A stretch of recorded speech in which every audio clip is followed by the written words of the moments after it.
Estamos de regreso y vamos a la mesa directo. Fernando Velázquez, Javier Bravo, ¿cómo están? ¿Qué tal? Muy buenos días. días. Tenemos a Fernando en el centro de la escena, donde no quería estar. Vamos a intercalar un poco los lugares. Vamos, tienen que mantener las opiniones más centradas de esta mesa. Dinámicos también, hombre. Pues, sí. Bueno, yo les quiero plantear y tenemos en la línea, saludamos desde aquí a Carmen Pizano en Guanajuato. Carmen, buenas tardes. ¿Qué tal, Arnoldo? Buenas tardes a Javier, a Fernando. Te escuchan aquí ya. Bueno, el tema que queremos abordar, y por eso te hemos invitado, Carmen, es todo lo que está ocurriendo en la capital del estado con esta denuncia de un padre de familia, de una joven estudiante de secundaria del Centro Educacional Piloto, una escuela pública de la capital del estado, de haber sido víctima de una violación a su intimidad. Yo preferiría no entrar en detalles de qué tipo fue, pero ella se considera agraviada por un maestro de educación física.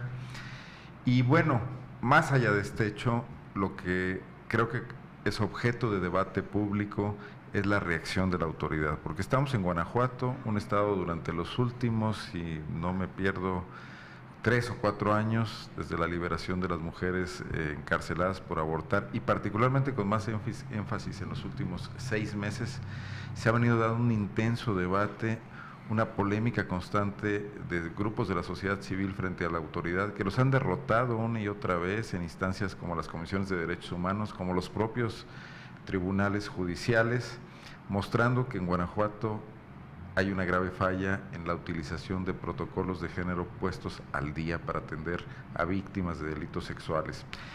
Y me llama la atención que después de todo eso, una vez más, esta semana veamos que la Secretaría de Educación Pública de un gobierno que presume haber recibido certificaciones para atender o para documentar sus procedimientos de equidad de género, siga sin saber cómo reaccionar y siga cometiendo errores garrafales en la atención a la víctima y también de alguna manera propiciando la impunidad. Carmen, tú tienes la película quizás más clara que nosotros, y no sé si quieras iniciar con tu intervención en este comentario. Sí, gracias, Arnoldo. Pues, de entrada, la actuación de las autoridades educativas, el director, el subdirector, la trabajadora ahí también del centro escolar piloto, cuando la niña denuncia, hace 2 días aproximadamente tuve la oportunidad de platicar con el padre de la menor. Comentaba que ese día la niña escribió en una libreta, ¿no? Lo que le había pasado, y por eso va a la dirección. Empieza todo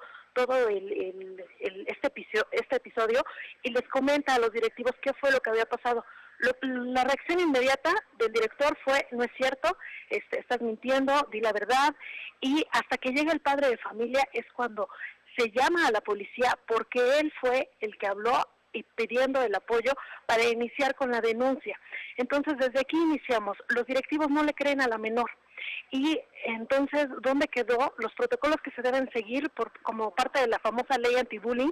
Y bueno, de entrada ahí está la primera reacción de las autoridades diciéndole a la menor: es que no es cierto, no pasó eso, di la verdad. La presión para que ella pues se echara para atrás en esa revelación que había hecho. Y bueno, a partir de ahí inicia la película. El padre de familia inicia una lucha de manera personal, primero para que la denuncia se presente ante el Ministerio Público y confirmarte. La Procuraduría ya tiene que fue una violación. Después de haber revisado a la menor, sí se comprueba que fue una violación, y por eso se inicia la carpeta de investigación bajo este delito. Entonces, después él pide el cambio de escuela, va con una funcionaria de la SEG que le dice: pues es que tengo mucho trabajo, estoy con una auditoría y pues no te puedo atender. Después él se pasa al departamento jurídico pidiendo que se cambie a la niña de escuela. ¿Por qué? Porque el profesor seguía trabajando y pues estaba en contacto ahí con la menor. Obviamente la preocupación del padre de familia pues estuvo latente. Entonces fue una semana después, cuando ya se informa sobre la suspensión del maestro mientras termina la investigación. Apenas el martes, primero se le suspendió de la escuela piloto, y también ya se confirmó por parte del área de comunicación social de la Secretaría de Educación de Guanajuato que es suspendido de CECITEG, donde también daba algunas clases. Pero fue una semana después la reacción de las autoridades: está bien, hay que seguir un procedimiento administrativo, pero ¿dónde quedaron los protocolos? Aquí Y también comentarte algo que me parece muy importante, muy relevante. Ayer envió un comunicado de prensa la Secretaría de Educación de Guanajuato, donde revela el nombre del padre de familia y donde revela a qué escuela fue reubicada la menor. Cuando yo platiqué con el padre, me pedía de favor que no se diera a conocer su identidad, y mucho menos el de la menor, porque están tratando de proteger a la niña, que la niña no se entere de lo que está pasando a su alrededor, incluso ya no ve periódicos, ella la tratan de mantener alejada de la televisión, de los medios locales, para que no se entere qué es lo que está pasando alrededor de ella por la secuencia psicológica, ¿no?, que está siguiendo. Y ahora la propia Secretaría de Educación de Guanajuato, en un comunicado de prensa, revela el nombre completo del padre y a qué escuela fue reubicada. Creo que fue uno de los peores errores que pudo haber cometido el gobierno de Guanajuato, porque precisamente ellos presumen una atención a protocolos para atender los casos de violencia. Así es, Carmen. Y bueno, decir que este boletín fue retirado, se percataron, hubo una reacción del propio padre de familia, de algunas personas que lo están apoyando, se hizo el conocimiento de ellos que eso no debería ser y avisaron a todos los medios de redacción que no publicaran el boletín. Estaba mandado desde hacía varias horas, en alguna página web o algo pudo haber salido y es con estos datos. Pero bueno, el dato relevante, y aquí ya le voy a dar la palabra a Fernando y a Javier, no han aprendido nada nuestros funcionarios públicos. La famosa política transversal del Instituto de la Mujer, que debe permear a todas las dependencias, y también hay que decirlo, para la cual no tiene ni un recurso disponible, pues no existe, nada más en el discurso. Está en dos vías, me parece. Por un lado, lo que es la atención a las víctimas, la atención oportuna, la atención... Creerles, ¿no? Que finalmente es un protocolo que debe estar ya perfectamente asimilado, sobre todo por la Secretaría de Educación de Guanajuato. Eso me parece crucial, porque la Secretaría de Educación de Guanajuato tiene ya en sí mismo unos protocolos para evitar la violencia en el ambiente escolar, por un lado. Por el otro, está la cuestión de género, que es otro protocolo también ya impuesto por ley, ambos están hechos por ley, que también están en la atención a la violencia de género, que en este caso es prácticamente un efecto combinado entre estos dos efectos agravantes, ¿no? Por un lado, lo que es una violencia de género prácticamente consumada, y por otro lado, lo que es la violencia en el ambiente escolar, porque estamos hablando de un profesor. Eso lo hace todavía más grave. En ese sentido, la Secretaría de Educación de Guanajuato no actúa de manera atingente, sabedores que dentro del ambiente escolar los directivos de la misma institución tratan de ocultar el asunto, ¿no? Casi en una réplica, casi en un asunto muy similar al que vivimos en León en la secundaria 1, que más bien se trataba de bullying, ¿no? Del llamado, vamos a decir, lo que es un acoso. Que ahí fue un delito porque fue fuera de la escuela y fue una golpiza que puso en peligro la vida y la muerte. En ambos casos, y ya eso no puedes llamarlo bullying, ¿no? Y en todos los casos realmente que hemos hablado de violencia escolar, en todos, el directivo no ha sabido cómo actuar. Es decir, dentro de la escuela, después de un año de que se emitió la ley para evitar la violencia en el ambiente escolar, no han sabido cómo actuar.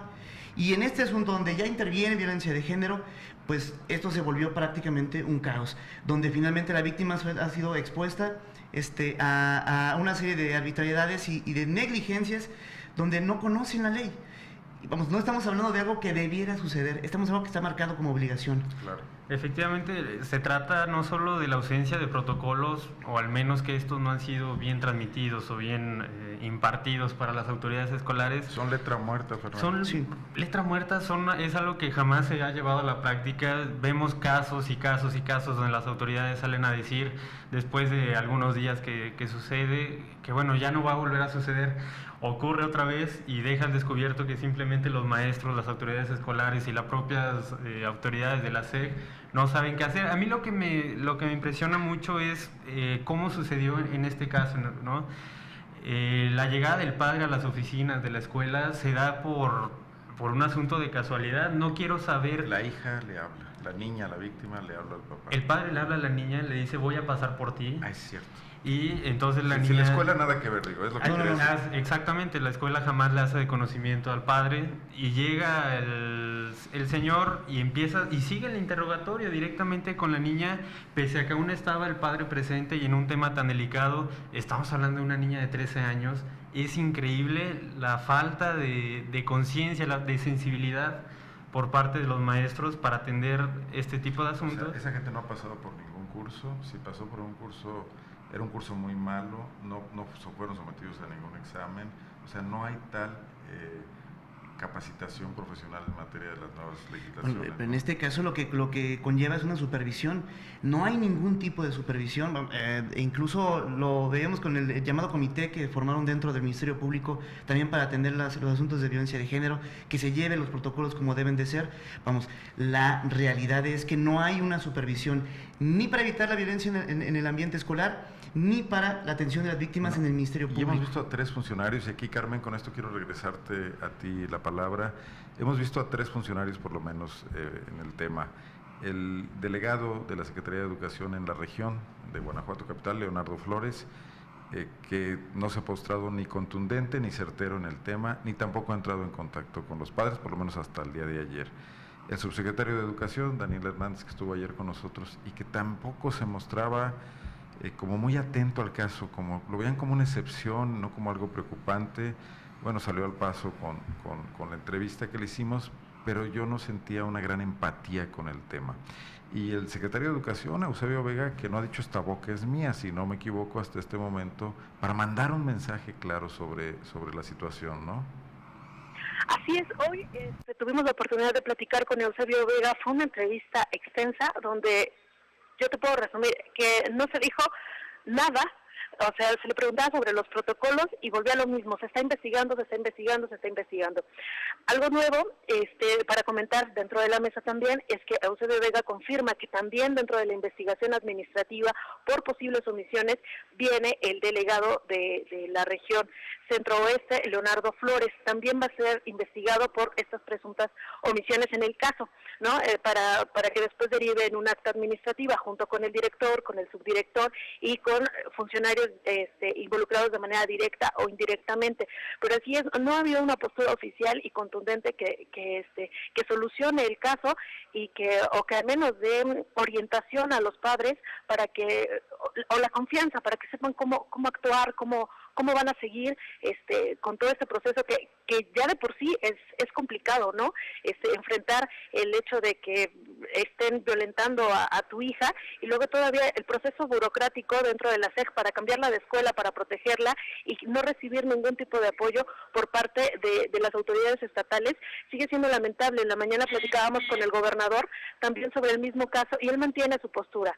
Hay trabajo por parte del gobierno del estado para garantizar a las mujeres una vida libre de violencia y que se han dado resultados, bueno, a decir. Que no se nota, Carmen, trabajo que no se nota en ninguna parte. No se nota, pero bueno, el gobernador sigue con su postura y preguntándole sobre el caso concreto del Centro Educacional Piloto, nada más reconoce, falta sensibilizar, pero falta sensibilizar cuando Eusebio Vega Pérez apenas hace, 2-3 semanas, no recuerdo bien la fecha, daba una entrevista donde él declaraba que hay un fondo para capacitar a los maestros sobre la ley anti-bullying. Es una bolsa de 13 millones de pesos, que ¿dónde está la capacitación a los profesores, a los directivos, para que sepan actuar de manera inmediata? Porque, bueno, podría parecer por lógica, ¿no?, la actuación de si ya se está haciendo una denuncia, separo a la menor del profesor. Sin embargo, no se ve o no se vio en este caso del Centro Educacional Piloto. Carmen, concluimos con este segmento. Te agradecemos mucho que hayas participado con nosotros. Vamos a seguir con otros temas y ya te dejamos descansar también. Nos escuchamos por aquí, yo creo que el lunes, si te parece. Muchas gracias, Arnoldo. Hasta luego. Gracias a ti por participar. Vamos a una breve pausa. Javier, Fernando, tenemos otros temas, llamaldeoneses, los comentamos entre nosotros. Regresamos.